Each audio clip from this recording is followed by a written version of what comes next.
গুৱাহাটীত ভাৰোত্তোলন চেম্পিয়নশ্বিপত ডিগবৈৰ জ্যোতি সূত্ৰধৰৰ সোণৰ পদক লাভ। সদৌ অসম ভিত্তিত ৭২ সংখ্যক আন্তঃজিলা পুৰুষ মহিলা ভাৰোত্তোলন চেম্পিয়নশ্বিপ প্ৰতিযোগিতাত সোণৰ পদক লাভ কৰে ডিগবৈৰ জ্যোতি সূত্ৰধৰে।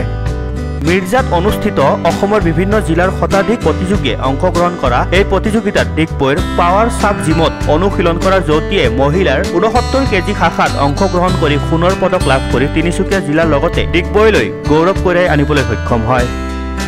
ভাৰোত্তোলক জ্যোতি সূত্ৰধৰে আগন্তুক ৰাষ্ট্ৰীয় ভাৰোত্তোলন চেম্পিয়নশ্বিপ প্ৰতিযোগিতাৰ বাবে নিৰ্বাচিত হৈছে বুলি জানিব পৰা গৈছে। এই ভাল খবৰৰ বাবে ডিগবৈৰ ক্ৰীড়া প্ৰেমী লোক উৎফুল্লিত হোৱা পৰিলক্ষিত হৈছে।